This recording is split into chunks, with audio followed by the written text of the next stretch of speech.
ಸ್ಥಿತಿಯಲ್ಲಿ ಈ ಒಂದು ಸಭೆಯನ್ನು ಆಯೋಜಿಸಿದ್ದಕ್ಕಾಗಿ ಇದಕ್ಕೆ ಕಾರಣೀಭೂತರಾದಂಥ ಡಾಕ್ಟರ್ ಬಾಲಾಜಿ ಅವರಿಗೂ ಮತ್ತು ಎಲ್ಲ ಅಧ್ಯಕ್ಷರುಗಳಿಗೂ ನಾನು ಈ ಸಂದರ್ಭದಲ್ಲಿ ಪಕ್ಷದ ವತಿಯಿಂದ ಹಾಗೂ ವೈಯಕ್ತಿಕವಾಗಿ ತುಂಬ ಹೃದಯದ ಧನ್ಯವಾದಗಳನ್ನು ನಾನು 1ನೇ ತಾರೀಕು ಸಚಿವರನ್ನು ಭೇಟಿ ಮಾಡಿ ಅವರಲ್ಲಿ ಹೇಳಿದ್ವಿ, ನಾವು ಈ ರೀತಿ ಜಿಲ್ಲಾ ಪ್ರವಾಸವನ್ನು ನಾವು ಮಾಡ್ತೇವೆ ಅಂತ ಹೇಳಿ. ಅವರು ಇವತ್ತು ಯುವನಿಧಿ ಕಾರ್ಯಕ್ರಮ ಇರೋದ್ರಿಂದ ಮತ್ತು AICC ಹಂತದಲ್ಲಿ ಸಭೆಗಳು ನಡೆಸೋದ್ರಿಂದ ಪಾರ್ಲಿಮೆಂಟ್ ಚುನಾವಣಾ ಪ್ರಯುಕ್ತ ಅಧ್ಯಕ್ಷರು, ಗ್ರಾಮಾಂತರ ಅಧ್ಯಕ್ಷರು ಮಾತಾಡ್ತಾ ಹೇಳಿದ್ರು, ಅವರು ನಿಮ್ಮ ಕ್ಷೇತ್ರಕ್ಕೆ ಮಾತ್ರ ಸೀಮಿತ ಆದಂಥವ್ರಲ್ಲ, ಸಚಿವರಾಗಿ ಇಡೀ ರಾಜ್ಯದ ಜವಾಬ್ದಾರಿಯನ್ನು ಹೊರಬೇಕಾಗುತ್ತೆ ಮತ್ತು ಪಕ್ಷದ ಜವಾಬ್ದಾರಿ ಕೂಡ ಹೆಚ್ಚಾಗಿ ಅವರ ಹೆಗಲ ಮೇಲೆ ಇರೋದ್ರಿಂದ ಆ ಎರಡನ್ನೂ ನಿಭಾಯಿಸುವಂಥದ್ದು ಅವ್ರಿಗಾಗುತ್ತೆ. ಹಾಗಾಗಿ ತಾವು ಕೆಲಸವನ್ನು ಶುರು ಮಾಡಿಕೊಳ್ಳಿ, ನಾನು ನಮ್ಮ ಪಕ್ಷದ ಎಲ್ಲ ಮುಖಂಡರುಗಳಿಗೂ ತಿಳಿಸ್ತೀನಿ ಅನ್ನುವಂಥ ಮಾತನ್ನು ಅವರು ತಿಳಿಸಿದರು. ಆ ಆದೇಶದ ಮೇರೆಗೆ ನಾವು ಈ ಜಿಲ್ಲೆಯಲ್ಲಿ ಕಳೆದ 2-3 ದಿವಸದಿಂದ ಸತತವಾಗಿ ಪ್ರವಾಸವನ್ನು ಮಾಡ್ತಾ ಇದ್ದೇವೆ. ಆಗ್ನೇಯ ಶಿಕ್ಷಕರ ಕ್ಷೇತ್ರದ ಚುನಾವಣೆ ಮೇ ಅಂತ್ಯದಲ್ಲಿ ಅಥವಾ ಜೂನ್ ಮೊದಲನೇ ವಾರದಲ್ಲಿ ಆಗುವಂಥದ್ದು.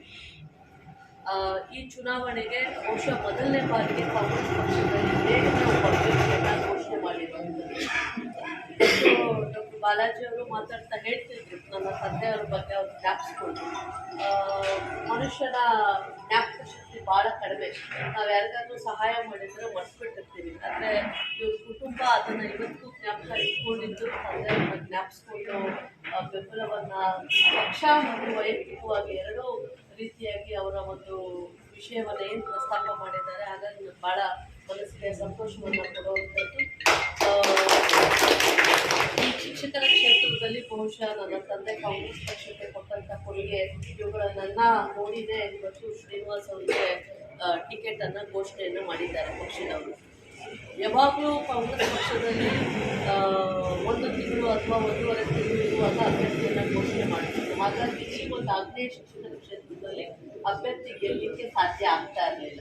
ಆದರೆ ಇದು ಮೊದಲನೇ ಬಾರಿಗೆ ನಮ್ಮ ಮುಖ್ಯಮಂತ್ರಿಗಳು ಮತ್ತು ಅಧ್ಯಕ್ಷರಾದಂಥ DK ಶಿವಕುಮಾರ್ ಸರ್ ಅವರು, ಉಪಮುಖ್ಯಮಂತ್ರಿಗಳು ಬೇಗನೆ ಅಭ್ಯರ್ಥಿಯನ್ನು ಘೋಷಣೆ ಮಾಡಿರೋದ್ರಿಂದ ಇದು ಪಕ್ಷದ ಕಾರ್ಯಕರ್ತರಿಗೂ ಕೂಡ ಕೆಲಸ ಮಾಡಲಿಕ್ಕೆ ಮತ್ತು ಅಭ್ಯರ್ಥಿಗೂ ಕೂಡ 5 ಜಿಲ್ಲೆ, ಒಟ್ಟಾರೆಯಾಗಿ 5 ಜಿಲ್ಲೆ ಪ್ರವಾಸ ಮಾಡಲಿಕ್ಕೆ, 33 ತಾಲೂಕುಗಳು ಪ್ರವಾಸ ಮಾಡಲಿಕ್ಕೆ ಅನುಕೂಲ ಆಗಿದೆ.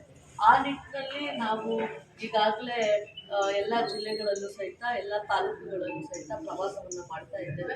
ಒಟ್ಟಾರೆಯಾಗಿ 23,560 ಮತದಾರರು ಇದ್ದಾರೆ. ಇನ್ನೂ 1-2 ತಿಂಗಳು ಕಾಲಾವಕಾಶವನ್ನು ಕೊಟ್ಟಿದ್ದಾರೆ.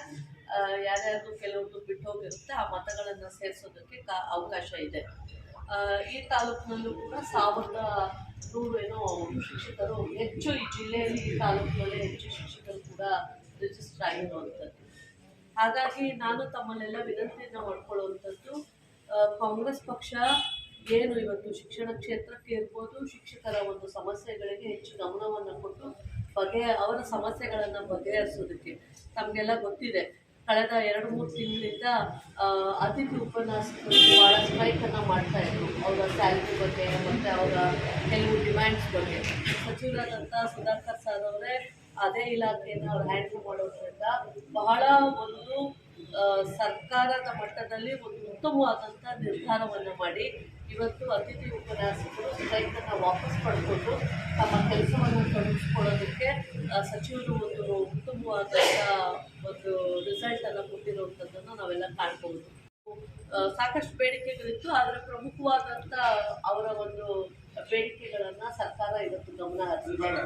5,000ರಿಂದ 8,000ವರೆಗೂ ಅವ್ರ ವೇತನವನ್ನು ಅವರ ಸರ್ವಿಸ್ ಮೇಲೆ 5ರಿಂದ 10 ವರ್ಷ, 10ರಿಂದ 15 ವರ್ಷ ಅದನ್ನು ರೈಸ್ ಮಾಡುವಂಥದ್ದು ಮತ್ತು 1 ದಿನದ ವೇತನ ಸಹಿತ ರಜೆಯನ್ನು ಘೋಷಣೆ ಮಾಡಿರುವಂಥದ್ದು ಮತ್ತು ಮೆಟರ್ನಿಟಿ ಲೀವ್, ಮಾತೃತ್ವ ರಜೆಯನ್ನು ಗೆಸ್ಟ್ ಫ್ಯಾಕಲ್ಟಿಗೆ ಇರಲಿಲ್ಲ. ಇವತ್ತು ಹೆಣ್ಣುಮಕ್ಕಳು ಹೆಚ್ಚು ಸಂಖ್ಯೆಯಲ್ಲಿ ಕೆಲಸ ಮಾಡ್ತಾರೆ, ಹಾಗಾಗಿ ಮೆಟರ್ನಿಟಿ ಲೀವ್ ಭಾಳ ಅವಶ್ಯಕತೆ ಹೆಣ್ಣುಮಕ್ಕಳೇ.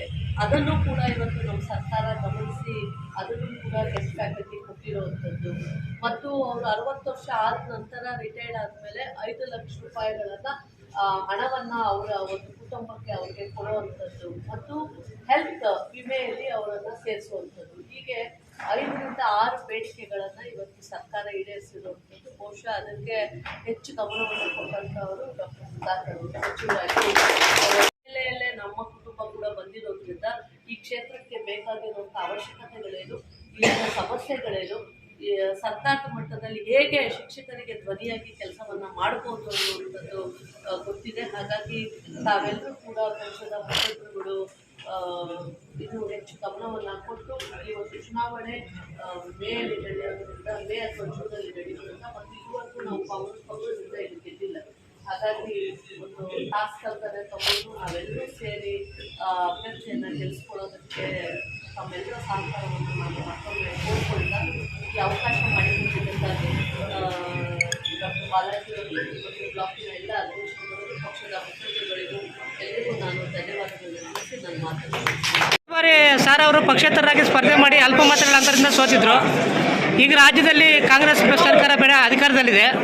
ತಾವು ಪ್ರವಾಸ ಮಾಡ್ತಾ ಇದ್ದೀರಿ ಕ್ಷೇತ್ರದಂತೆ. ಯಾವ ಥರ ಸಾರ್ ಅವ್ರಿಗೆ ಬೆಂಬಲ ವ್ಯಕ್ತಪಡುತ್ತೆ? ಶಿಕ್ಷಕರು ಖಂಡಿತವಾಗ್ಲೂ ಈ ಸಾರಿ ಭಾಳ ಪಾಸಿಟಿವ್ ಆದಂಥ ರೆಸ್ಪಾನ್ಸನ್ನು ಕೊಡ್ತಾ ಇದ್ದಾರೆ. ಕಾರಣ ಈಗಾಗಲೇ 3 ಬಾರಿ ಗೆದ್ದಿರುವಂಥ ಇವತ್ತಿನ MLC ಅವರು 3 ಬಾರಿ ಆದರೂ ಕೂಡ ಶಿಕ್ಷಕರ ಅನೇಕ ಸಮಸ್ಯೆಗಳಿಗೆ ಅವರು ಸ್ಪಂದನೆಯನ್ನು ಮಾಡಿಲ್ಲ ಅನ್ನುವಂಥ ಒಂದು ಬೇಸರ ಎಲ್ಲ ಶಿಕ್ಷಕ ವೃತ್ತದವರ ಹತ್ರ ಇದೆ. ಉದಾಹರಣೆಗೆ ಈಗ ನ್ಯೂ ಪೆನ್ಷನ್ ಸ್ಕೀಮ್ ಬೇಡ, ನಮಗೆ ಓಲ್ಡ್ ಪೆನ್ಷನ್ ಸ್ಕೀಮ್ ಬೇಕು ಅಂತೇಳಿ ಉಪವಾಸ ಸತ್ಯಾಗ್ರಹ ಮಾಡಿದ್ರು ಶಿಕ್ಷಕರು. ಅಂಥ ಸಂದರ್ಭದಲ್ಲಿ BJP ಸರ್ಕಾರನೇ ಆಡಳಿತದಲ್ಲಿತ್ತು, ಆದರೆ ಅವರ ಭರವಸೆಗಳನ್ನು ಸರ್ಕಾರ ಕಿವಿಗೊಡಲಿಲ್ಲ. ಹಾಗಾಗಿ ಇವರು ಎಲೆಕ್ಟ್ ಆಗಿ ಕೂಡ ಯಾವುದೇ ರೀತಿಯಾದಂಥ ಒಂದು ಸ್ಪಂದನೆಯನ್ನು ಶಿಕ್ಷಕರಿಗೆ ಕೊಡಲಿಲ್ಲ ಅನ್ನುವಂಥ ಬೇಸರ ಆ ಒಂದು ವೃಂದದಲ್ಲಿದ್ದಾರೆ. ಹಾಗಾಗಿ ಅವ್ರು ಖಂಡಿತ ಈ ಸಾರಿ ಕಾಂಗ್ರೆಸ್ ಪಕ್ಷದ ಅಭ್ಯರ್ಥಿಗೆ ತಮ್ಮ ಒಂದು ಸಹಮತವನ್ನು ಕೊಡ್ತಾರೆ. ಈಗ ಕಳೆದ 3 ಬಾರಿನೂ ನಾರಾಯಣಸ್ವಾಮಿ ಅವರು ಶಾಸಕರಾಗಿ ಆಯ್ಕೆಯಾಗಿ ಬರ್ತಾ ಇದ್ದಾರೆ. ಈ ಬಾರಿ ಯಾವ ಥರ ಅವರಿಗೆ ಫೈಟ್ ಕೊಡ್ತಾ ಇದ್ದಾರೆ ಮೇಡಮ್? ಅಂದರೆ ಈಗ ಅವರು 3 ಬಾರಿ ಗೆದ್ದೋದ್ರೂ ಕೂಡ ಯಾವ ಸಮಸ್ಯೆಗಳಿಗೂ ಸ್ಪಂದಿಸದೇ ಇರೋದೇ ಇವತ್ತು ನಮಗೆ ಒಂದು ಪ್ಲಸ್ ಪಾಯಿಂಟ್ ಆಗಿದೆ. ಮತ್ತು ನಮ್ಮ ಸರ್ಕಾರ ಇವತ್ತು ಬದ್ಧತೆಯಿಂದ ಅದು ಗೆಸ್ಟ್ ಫ್ಯಾಕಲ್ಟಿ ಸಮಸ್ಯೆ ಇರ್ಬೋದು, ಈಗಾಗಲೇ ಏನು ಅವರ ಆಶ್ವಾಸನೆಗಳನ್ನ ಏನು ಕೊಟ್ಟಿದ್ರು ಅದನ್ನು ಬಹುತೇಕವಾಗಿ ಈಡೇರಿಸೋದಕ್ಕೆ ಸರ್ಕಾರ ಯೋಚನೆ ಮಾಡಿ ಈಗಾಗಲೇ ಆರ್ಡರ್ ಮಾಡಿದ್ದಾರೆ. ಮತ್ತು ಸರ್ಕಾರ ಇವತ್ತು ಬಡವರ ಪರ, ದೀನದಲಿತರ ಪರ, ಎಲ್ಲರ ಪರ ಏನು ಗ್ಯಾರಂಟಿಗಳನ್ನು ಘೋಷಣೆ ಮಾಡಿದ್ರು ಅದನ್ನು ಕೊಡುವಂಥ ಕೆಲಸವನ್ನು ಮಾಡ್ತಾ ಇದೆ.